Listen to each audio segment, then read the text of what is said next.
لیکن اس کے علاوہ معین شخص ہوگا دجال.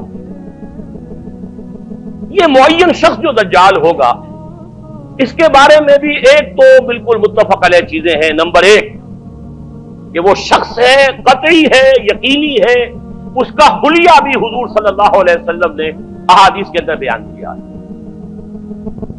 دوسری بات یہ ہے کہ اس کے ہاتھ میں قوانین قدرت، گویا کہ تسخیر کائنات، گویا کہ نقطہ عروج کو پہنچ چکی ہے.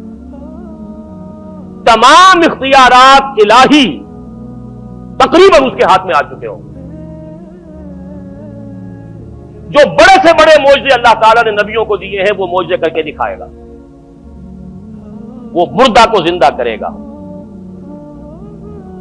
مردہ لوگوں کی افواہوں کو لے کر آئے گا، ان کی روحوں کو، اگرچہ جھوٹی روحیں ہوں گی، وہ شیاطین جن ہوں گے جو ان کا بھیس بدل کر آئیں گے، لیکن یہ کہ وہ لوگوں سے کلام کریں گے. یہ اسپرچولیزم جو اپنی انتہا کو پہنچا ہوا ہے یورپ میں اور مغرب میں، یہ در حقیقت اسی کا ایک مظہر ہے. وہ کھلے بیابان کو کہے گا جہاں بالکل ڈٹیل جو ہے وہ صحرا تھا، گلو گلزار کر دے گا جب چاہے گا، جب چاہے گا جہاں چاہے گا بارش برسائے گا. فاصلہ اس کے لیے بے معنی ہوگا. اس کی سواری وہ ہوگی کہ جس کے دونوں کانوں کے درمیان فاصلہ 80 ہاتھ کا ہوگا. یہ سارے جو آج آپ کی اس ٹیکنالوجی کی جو انتہا جا رہی ہے اور جدھر جا رہی ہے، اس کو اچھی طرح سمجھ لیجیے. آج سے 100 سال پہلے شاید انسان ان چیزوں کا تصور نہ کر سکتا. وہ کوئی سواری ایسی بھی ہو سکتی ہے جس کے دو کانوں کے درمیان کا فاصلہ جو ہے وہ 80 ہاتھ کا ہو. آپ کے یہ سارے جیٹس جو ہیں وہ کیا ہیں؟ ان کے رڈارز جو لگے ہوئے ہیں، دونوں کان ہیں ان کے. اس کا ایک قدم اگر مدینے میں ہوگا تو دوسرا بیت المقدس میں ہوگا. اس کی آواز پوری دنیا میں سنی جائے گی. سنی جا رہی ہے کہ نہیں؟ یہ ساری قدرت، ساری قوتیں، تسخیر کائنات کلیتاً ایک آدمی کو چیر کر 2 ٹکڑے کرے گا، دونوں ٹکڑوں کو علیحدہ کرے گا، ان کے درمیان چلے گا اور پھر ان دونوں کو جوڑے گا اور کھڑا کر دے گا. احادیث میں ساری موجود ہے.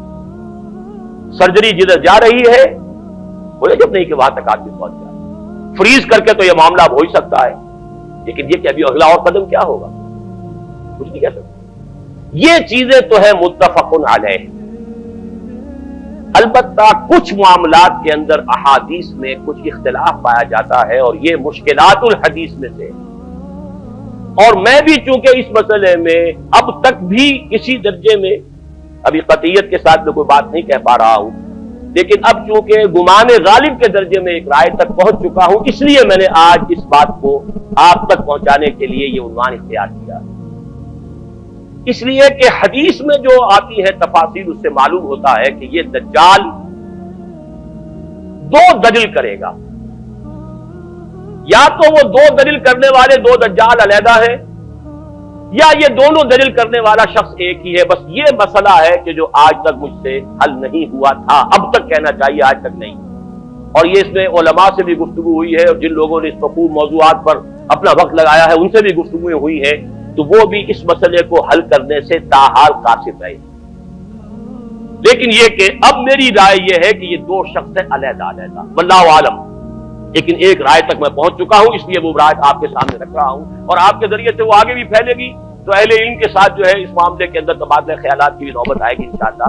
لیکن یہ کہ اس میں یہ بات قطعی اور یقینی ہے کہ اس طرح کا ایک شخص پیدا ہوگا.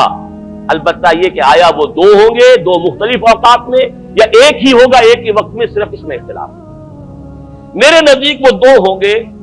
ایک وہ شخص جو جھوٹا مسیح ہونے کا دعویٰ کرے، المسیح الدجال. جیسے حضور نے فرمایا میری امت میں 30 دجال اٹھیں گے جو نبی کا دعویٰ کریں گے، جن میں سے 5-6 تو حضور کے اپنے زمانے میں اور آپ سے متصل اٹھ کھڑے ہوئے تھے. بعد میں محمد علی باب ہو، بہاء اللہ ہو، قادیانی اور نہ معلوم کہاں کون اٹھے ہوں گے، واللہ عالم. اسی طریقے سے ایک شخص مسیح ہونے کا دعویٰ کر کے کھڑا ہوگا، یہودی ہوگا. یہ ہے اصل میں وہ شے. اور اس میں جو ان دونوں شخصیتوں کے مابین اگر کوئی ذرا سا اگر ابہام رہا ہے تو میں ایک حدیث بھی نوٹ کر کے لایا تھا، حضرت عبادہ ابن صامت رضی اللہ تعالی عنہ سے ہے، عن رسول اللہ ہے، انی حدثتکم عن الدجال حتی خشیت اللہ تعقلوا. میں نے تمہیں دجال کے بارے میں بہت سی باتیں بتائی ہیں تو مجھے یہ گمان ہوا کہ شاید تم اسے سمجھ نہ پاؤ. یہ اندیشہ خود حضور صلی اللہ علیہ وسلم کو ہوا ہے، اور یہ سنن ابی داؤد کی روایت ہے۔ بہرحال میں جو کچھ عرض کر رہا ہوں کہ میں اس رائے تک پہنچا ہوں کہ یہ دو علیحدہ شخصیتیں ہیں۔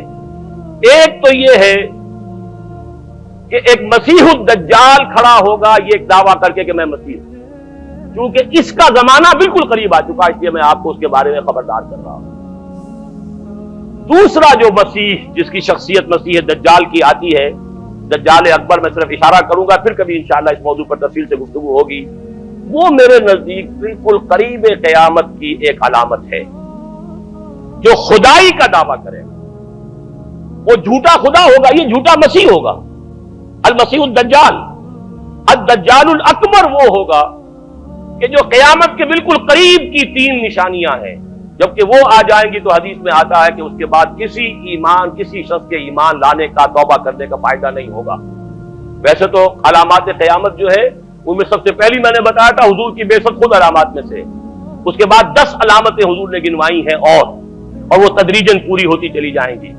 آخری علامات کے لیے حدیث سن لیجیے، عن ابی ہریرہ رضی اللہ تعالی عنہ قال قال رسول اللہ صلی اللہ علیہ وسلم ثلاث اذا خرجنا لا ينفع نفسا ایمانا لم تكن آمنت من قبل او کسبت فی ایمانها خیرا، طلوع الشمس من المغرب وخروج الدجال ودابۃ الارض۔ تین نشانیاں وہ ہیں کہ جب وہ ظاہر ہو جائیں گی تو پھر کسی کا ایمان لانا مفید نہیں ہوگا جو پہلے ایمان نہیں لایا تھا، یا جس نے اس سے قبل اپنے ایمان میں کچھ اعمال صالحہ کی کمائی نہیں کی تھی، یعنی گویا کہ توبہ کا دروازہ بند ہو جائے گا۔ جیسے جب موت کے آثار شروع ہو جاتے ہیں تو توبہ کا دروازہ انسان کے لیے بند، اب جب موت کے آثار شروع ہو گئے اب توبہ کرنا فائدہ نہیں، اس سے پہلے توبہ کا دروازہ کھلا ہوا، معلوم یغرغر، جبکہ وہ موت کے آثار شروع ہو جاتے ہیں، گھنگرو بولنا شروع ہو جاتا ہے، معلوم ہوتا ہے کہ اب جا رہا ہے، اب توبہ بیکار۔ اسی طریقے سے پوری نوع انسانی کے لیے توبہ کا دروازہ بند ہوگا ایک وقت میں آ کر کہ اب کسی کے لیے توبہ نہیں، ایمان نہیں، اور اس کے لیے 3 علامتیں بیان ہوئی ہیں، یہ بھی مسلم شریف کی روایت ہے۔ آپ نے فرمایا 3 چیزیں وہ ہیں کہ جب وہ ظاہر ہو گئیں تو پھر کسی کا ایمان لانا جو اس سے پہلے ایمان نہیں لایا تھا اور اپنے ایمان میں اس نے کچھ اعمال صالحہ کی کمائی نہیں کی تھی، اب قتل مفید نہیں ہوگا اس کے لیے ایمان لانا۔ وہ 3 نشانیاں ہیں، طلوع الشمس من المغرب، سورج مغرب سے طلوع ہوگا، نظام شمسی میں کوئی اختلال ایسا ہوگا کہ جس سے سورج بجائے مغرب سے نکلے گا، وہ خروج الدجال ودابۃ الارض، ایک زمین سے کوئی چوپایا برآمد ہوگا، بعض احادیث میں آتا ہے کہ مروہ کے قریب سے وہ برآمد ہوگا جو گفتگو کرے گا انسانوں سے، یہ بالکل خرق عادت، یعنی وہ چیزیں کہ جن کا کوئی تعلق اب اسباب جو ہے دنیا کے ان سے کوئی تعلق نہیں ہے، کوئی فزیکل لا سے تعلق نہیں ہے، وہ بالکل معجزے ہوں گے، خرق عادت ہوگا۔ اور خروج دجال، وہ دجال جو خدائی کا دعویٰ کرے گا، اور حدیث میں آتا ہے کہ بہت کم لوگ ہوں گے کہ جو اس کے سامنے رک سکیں گے، اکثر و بیشتر جو کمزور ایمان والے لوگ ہوں گے وہ اسے خدا تسلیم کر کے اس کی پرستش شروع کر دیں۔ میرے نزدیک یہ آخری چھلنی ہوگی جو لگائی جائے گی اہل ایمان کو ایک طرف کرنے کی، اور یہ قیامت کی نشانیوں میں سے آخری نشانیوں میں سے